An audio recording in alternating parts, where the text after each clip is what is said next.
ஆண்டவராய் இயேசு கிறிஸ்து நாமத்திற்கு மகிமை உண்டாதாக. இந்த இயேசு வழியுமாய் கர்த்தருடைய வார்த்தையை பகிர்ந்து கொள்ள விரும்புகிறேன்.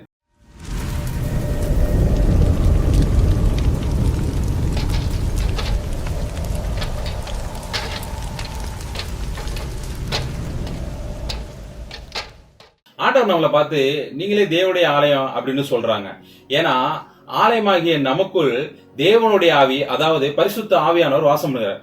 பட் இன்னொரு வசனம் இப்படி சொல்லுது, மத்தேயு 21:13 என்னுடைய வீடு ஜெப வீடு என்னப்படும் என்று எழுதி இருக்கிறது, நீங்களோ அதை கல்லர் குகையாக்கினீர்கள் என்றார்.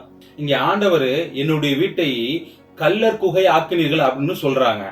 இயேசு பார்த்த உடனே புது புது காரியங்கள் வியாபாரம் செய்யப்படுகிறது.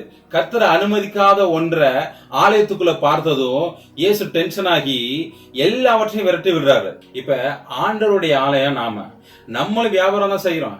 அது எப்படின்னா உலக பிரகாரமான சிந்தனைகள், வேர்லினஸ், அதாவது மாமிச சிந்தனையுடன் ஆவியான வழிநடத்திற்கு மாறாக செயல்படுவது, மற்றவரை தப்பா பேசுவது, மற்றவருடைய பேச்சை கேட்டு இன்னொரு நபரை தப்பா நினைப்பது, நம்முடைய லாபத்துக்காக மற்றவருடைய முன்னேற்றத்தை தடுப்பது, ஒருவர் மேல வெறுப்பு காட்டுறது, ஒருத்தவங்க மேல அன்பு செலுத்தாதது, ஒருவரை காயப்படுத்துகிற செய்கைகள், உண்மை இல்லாமை, ஒருவருக்கு வாக்கு கொடுத்துட்டு அதை நிறைவேற்றாமல் இருப்பது, இவை எல்லாம் தேவனுடைய ஆலயமாகிய நமக்குள்ள வியாபாரம் செய்யப்பட்டு கொண்டிருக்கிறது. தேவன் ஆலயத்துல வாசம் பண்ணதான் விரும்புறாரு, கல்லர் குகையில் அல்ல.